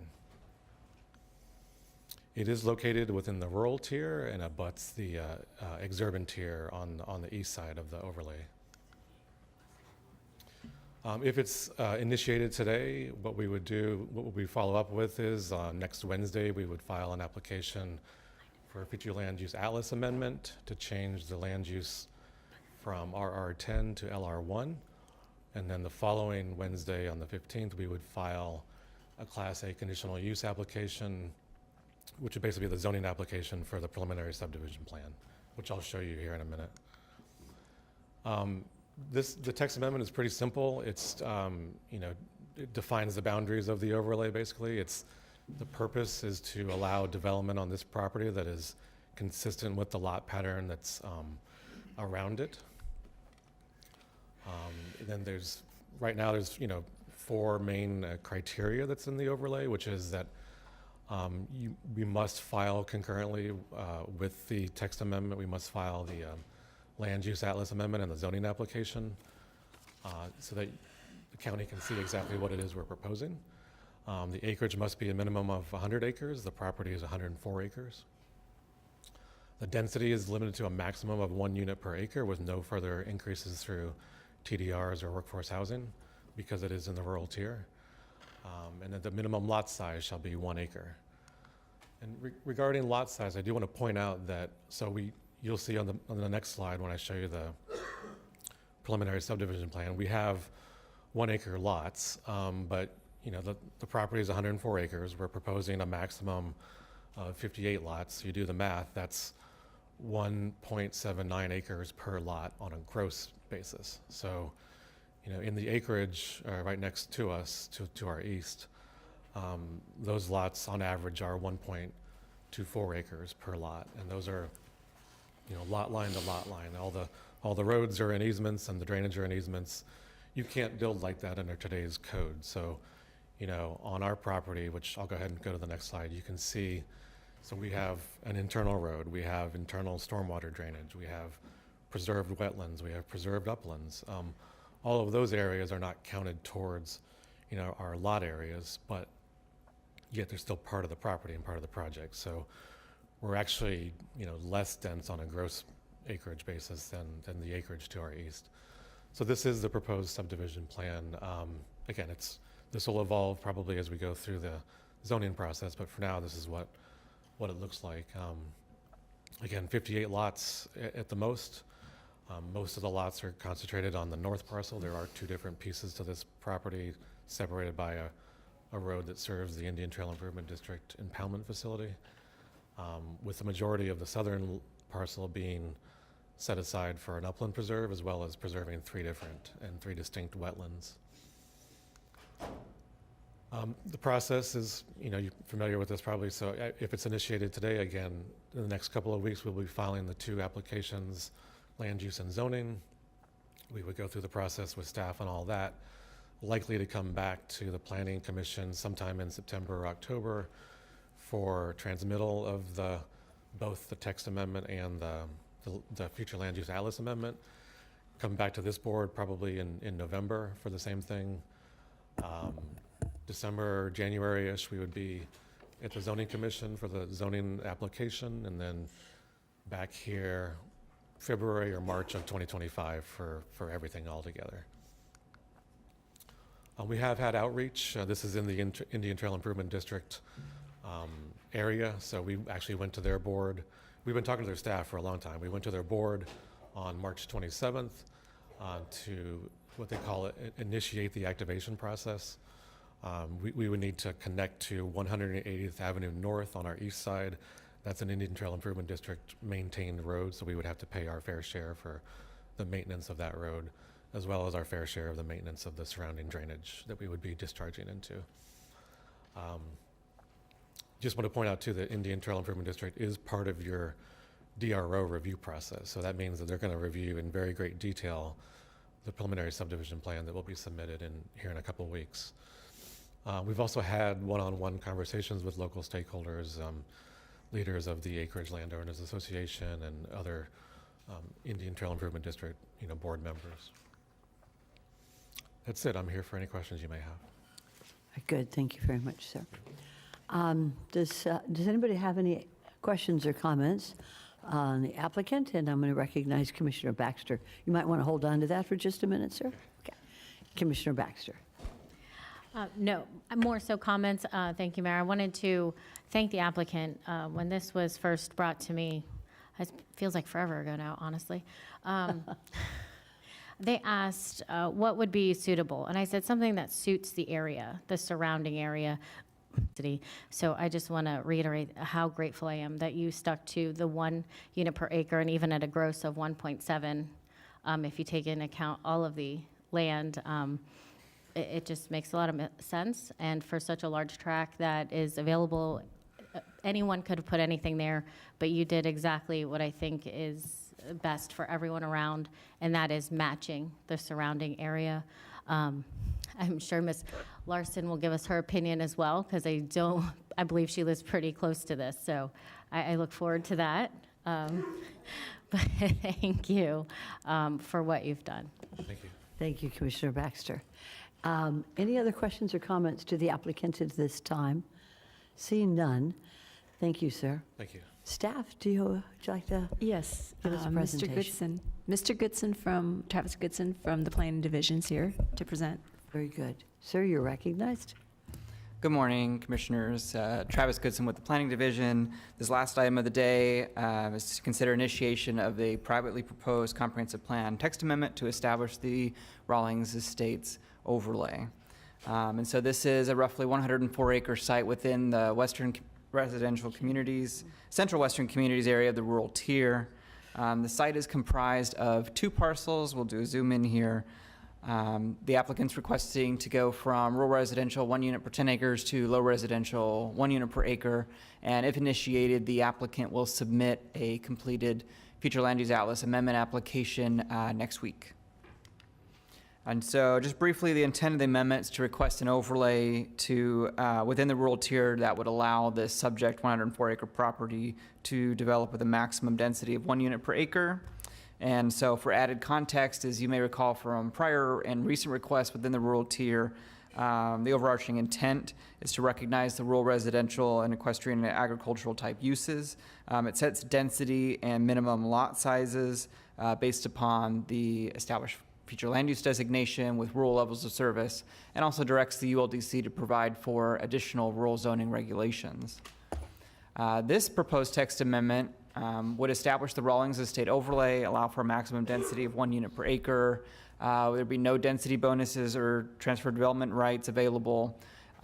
It would be subject to location criteria, minimum gross acreage, and minimum lot sizes. And there would be a concurrent zoning application submitted for review and consideration at the same time.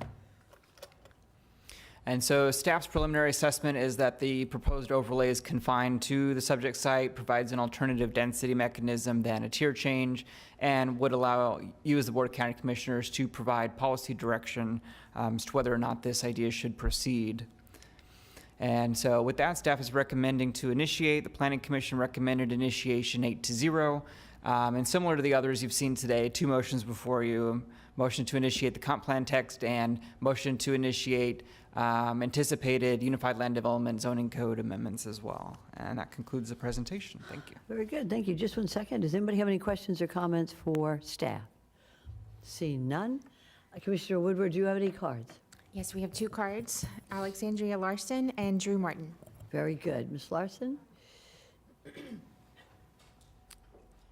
You're recognized, ma'am. I'm sorry, Commissioner Baxter, where I live is no one's business. You Excuse me, ma'am. overstepped the line. Excuse me, ma'am. No. No. That was You will direct your comments to the issue at hand. Always, Thank you. Always. You can I always proceed. try to, but when you step over a line, I You will will today. point it out. Thank you, sir. Ma'am? This is, what's worried me about this property, it's been there for 100 years, it's 100 acres, it's always been split up in 70-30 in the Wellington Glossy magazine for a number of years. And when they cluster things or say that we're gonna do 1 unit per acre, this is just like Westlake. It's got no exit. It's surrounded by the acreage on one side. It's only on the one side is at the acreage. The rest are 5 and 10. Commissioners, on 3 sides of this property.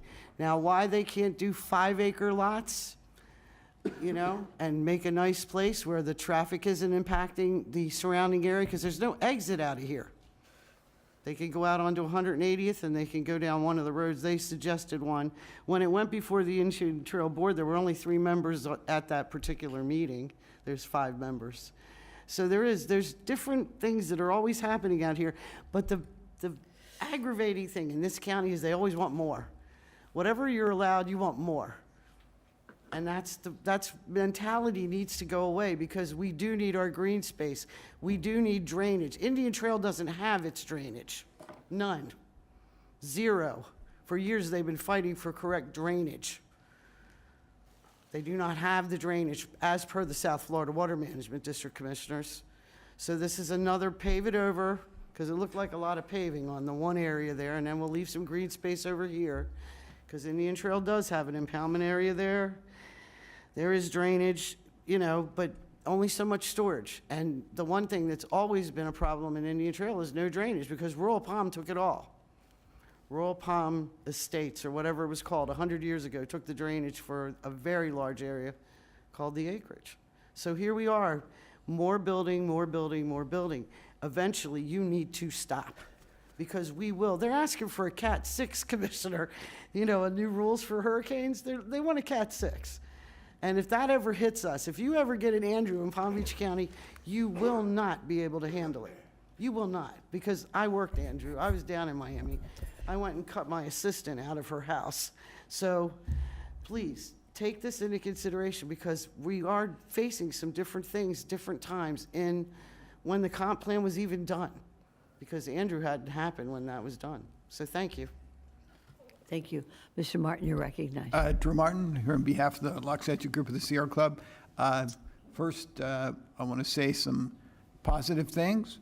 I appreciate the fact that they're preserving some uplands and some wetlands, and I think that's great that they are making that effort. As you well know, the road system out there is pretty challenged, and this will add some issues to the transportation problems that already exist. I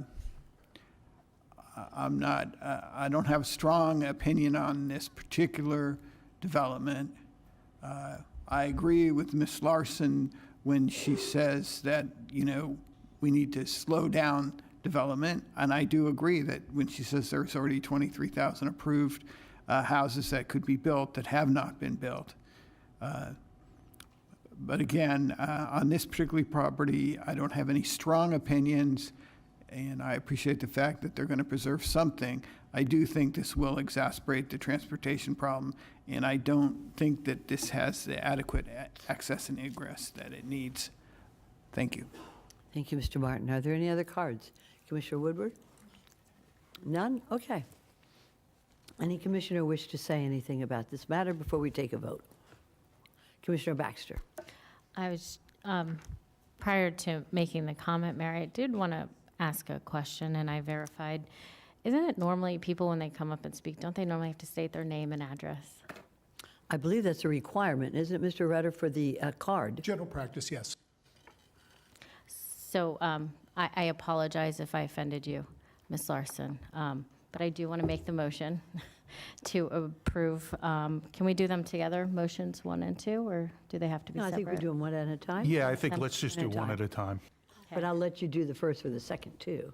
All right? So for motion 1, I Commissioner- would like to initiate the Rawlings Estate Comprehensive Plan text amendment. Very good. I have a first by Commissioner Baxter, and I have a second by Commissioner Woodward. All those for, anybody opposed, see that it passes 6-0. Now, with regard, and I'll read it, the motion to initiate it, the Associated Unified Land Development Code amendments. I have a first from Commissioner Baxter and a second by Commissioner Woodward. All those for, anybody opposed, see that it passes 6-0. Very good. All right. Very good. Thank you, sir. All right. This concludes our regularly scheduled agenda at this time. And I'd like to move forward with comments. And we always listen to our attorney first. And I And have no last. comments. Thank you very much, sir. And now our planning director. No comment. Thank you. Thank you so much. Zoning director. No comments. Executive director. No comments. No comments. And deputy county administrator. I'll just say welcoming Twee to her first meeting, hosting as the planning director. Otherwise, no comments. Very good, and welcome. Thank you. And our commissioners.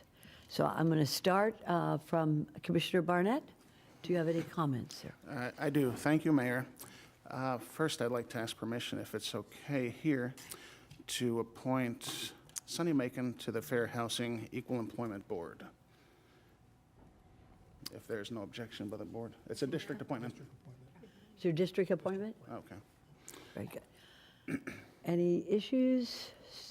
Not that I'm aware of, no. Very good. Okay. Do we need to take a vote in a second on this, Mr. Attorney? No, just wanted to make that appointment. No, Thank you. very good. Thank you, sir. Done. Also, we had that really nice groundbreaking or ribbon cutting ceremony we talked about last week, East Street, the 3 cottages in my district. And in my district, we'll have 2 more ribbon cutting ceremonies for Lake Worth Beach Villas and Davis Commons. I don't know the exact dates yet, but absolutely, you're all welcome. Please, you. Just give us notice of that. That was.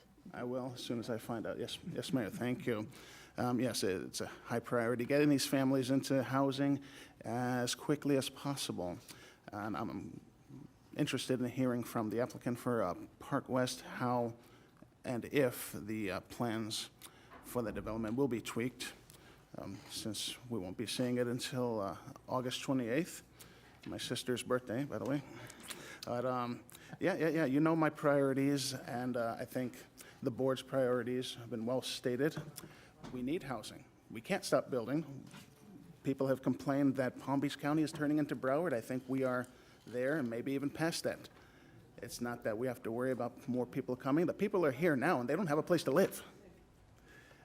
We have 5,000 homeless families in Palm Beach County. I don't know how many in my district, but I think it's a very high percentage. And while there's one family unsheltered in this county, I'm going to continue to advocate for more housing to be built immediately, as soon as possible, fast as possible.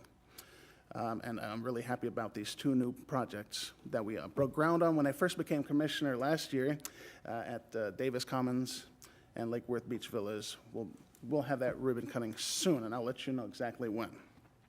I just wanted to inform you of a few updates with regards to my district. We had the governor in District 3 at the Cox Science Center this Monday. He announced $1.5 billion for Everglades restoration and several water quality improvement projects. Very encouraging that he thought to come all the way down to my district at the Cox Science Center. If you haven't been there, please check it out. It's a beautiful facility. Look forward to taking my nephew there one day. If my sister will ever bring him down here to Palm Beach County. I was also, again, I talked about at the Latino Leadership Alliance meeting this past Saturday about a meeting I had with the governor's chief of staff. We were able to sit and talk with him about several other important budget appropriations important to District 3 with regards to our aging and badly in need of repair central infrastructure, other road projects for Green Acres, bridge projects in Lake Clark Shores, as well as a sewer force main project for Palm Springs. We talked about County Road 880, talked about a program that it's in my district, a housing project for individuals with learning disabilities, development disabilities, $1 million that I sent a letter to the governor asking for his support. Hopefully, I talked to Todd Von Laren. We don't know when the budget is going to be signed, but we still have a little bit of while to wait, unfortunately. Hopefully, he'll get that budget signed, and our project's important to Palm Beach County. It won't, again, end up on the chopping block.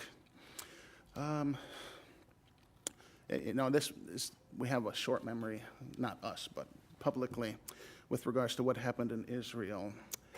And it's been 207 days. I just wanted to remind everybody now that we're past the holidays, if you would please keep the hostages. I think there's still over 130 hostages in Gaza being held, including this one-year-old boy, Kfir Bibas, his older brother, and his mom, Shiri, that we haven't heard hide nor hair from them or any of the other hostages in 207 days. Just imagine what we were doing 207 days ago and what they're going through, not just them, but also the Palestinian civilians that are suffering so terribly at the hands of these terrorists. Just keep them in your prayers, please. And on a much lighter note, I hope you will all be at Sunfest. I'll be there this Friday and Saturday. It'll be my second time back to Sunfest. I can't wait. Please enjoy. Thank you very much, Mayor. I just have a question. Friday, are you going to see Billy Idol or Nelly? But you don't have to answer. I like them both. I'll see them both. I'll be going I hear they have a very country good. lineup on Saturday, too. Good. Thank you, Commissioner Barnett. Commissioner Woodward. Yes, thank you. I just wanted to quickly wish happy birthdays to two people in my office within, I think, 5 days of each other. Joe had his birthday last week, and Caitlin's birthday will be tomorrow. She's turning 30, so happy birthday to both of you. 30. Thank you so much, Commissioner Woodward. And Commissioner McBernard.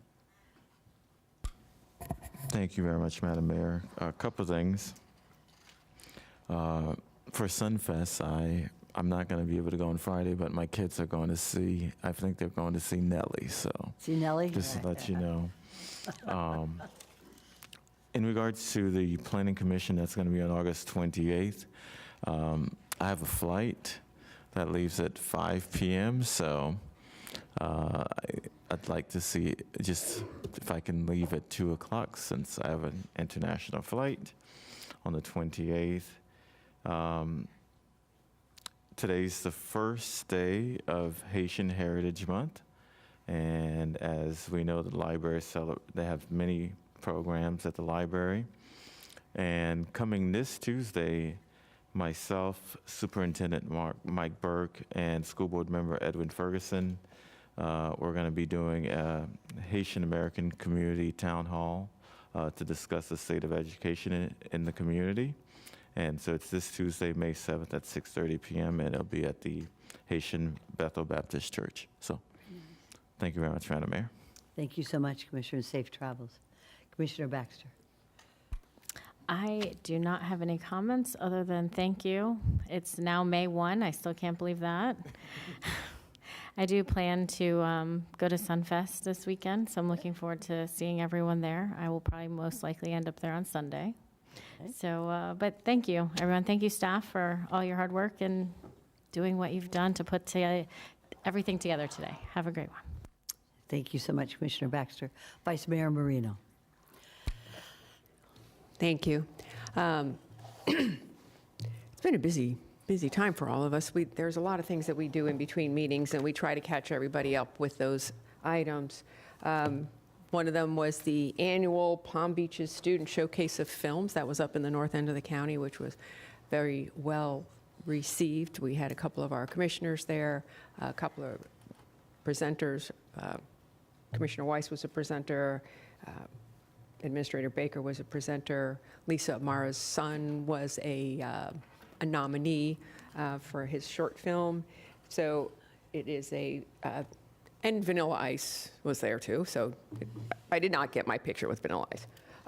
But it just goes to show we are in good hands with the folks that are coming up who have some innovative ideas.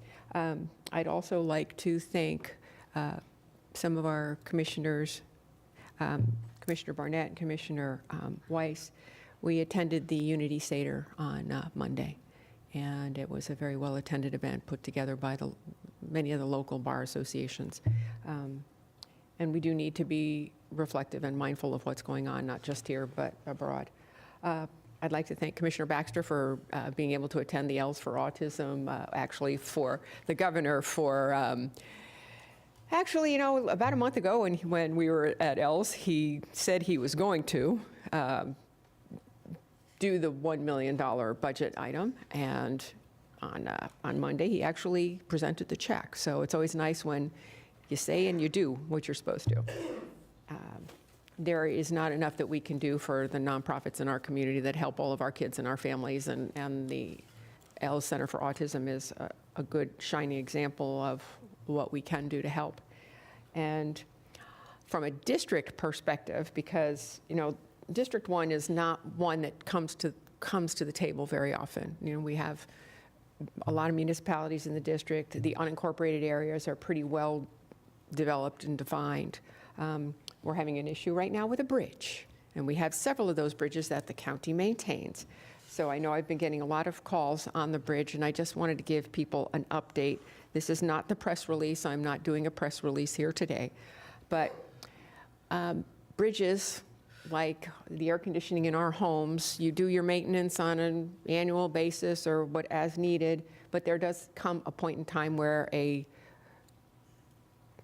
there is a critical point where you have to do maintenance, and that's where we are with the Donald Ross Road Bridge. Otherwise, we have no bridge.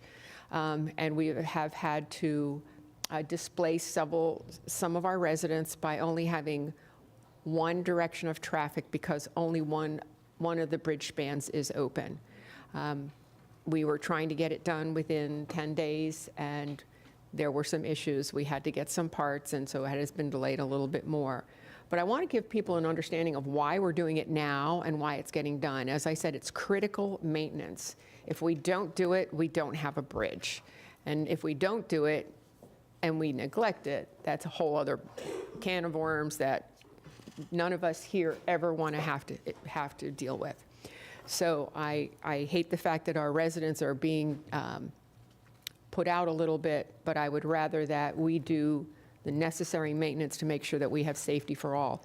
Now, public safety has been brought into the loop, so there is not an issue about public safety getting across the bridge in either direction. So when this span goes down and the other span goes up, and we have only one lane of traffic going in the opposite direction that it has been, Public safety is still aware, and they still have all the rights of ways that they need. I was asked why we don't have 2 lanes of traffic on one span of the bridge. Engineering went out there, and it was determined that there was not enough median access to effectively reroute traffic in a safe manner. That's why there's only traffic going in one direction. And when this span comes down and the other span goes up, the same case will be. But I also want to address the timing of this. We didn't want to do it in season. So we know when traffic starts to wane. We know when our snowbirds start to go home. You're seeing lots of, car carriers in medians right now, which is another issue, but I'm not going there. But we're doing it now because we can't afford to do it in hurricane season. We can't afford to have a bridge span up and be hit by a hurricane and then not be able to function. And we can't wait until shoulder season of the fall, because if there are some delays, then it becomes season. So the best timing to do the repair on this bridge is now. And it is currently getting done. And as I'm speaking, I'm awaiting staff telling me that the span that was up will be coming down, and we will start maintenance on the bridge next week. On the other side. So I just wanted to give our residents an update. That's about the most excitement we've had in District 1 for a while. I kind of like not having any excitement in District 1. Knock on wood. Tocco ferro, as the Italians would say. And with that, Mayor, I am done. Thank you very much. Very good. Thank you for that excitement. I'd like to applaud the City of Lake Worth Beach and their commissioner, Commissioner Barnett. Also, Commissioner Weiss was present for the opening of new homes for families there in the city. It was a most impressive thing that, did you, what's the matter? I did put my light on. Commissioner? Oh, yeah, and Commissioner Bernard was there, yes. No, okay.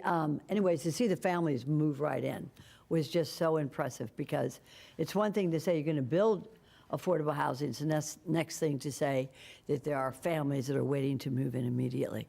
And they did. And that was such a beautiful, beautiful sight to see. And I know that there will be more, and we will have more of our cities. Did you want to say something, Vice Mayor Marino? Go right ahead. I apologize for interrupting, and I was just reminded. I want to give a shout out to Kim Sicklin, who retired yesterday after 29 years. Her last day was yesterday. We gave her a party on Monday, which she was unhappy about because she didn't want any fanfare. And Commissioner Baxter just reminded me, and I'm like, well, she wants to fly under the radar. But anyway, so for those of you that don't know, and I know a lot of you have talked to Kim for many years along the way, she was a wealth of information. I was blessed to be able to, when I walked into this office, to have her as an aide with all the information, and always was able to say, well, you need to talk to this person in this division. And I would, as a new commissioner, I'd go, we have a division like that. So yes, we do have a division like that. But she will be very missed, and I do know that she is planning some vacation time, and our door is always open to her. And if you haven't said your goodbyes and you have a way to contact her, please feel free to wish her well on her next journey. Thanks so much. Thank you, Mayor. Boy, I have known the Sicklin family for over 35 years, and was just in a public hearing with her husband, Judge Sicklin, and it's a wonderful family, and we are blessed to have had them with us for so many years. Bon voyage, Kim. I know you'll be still around.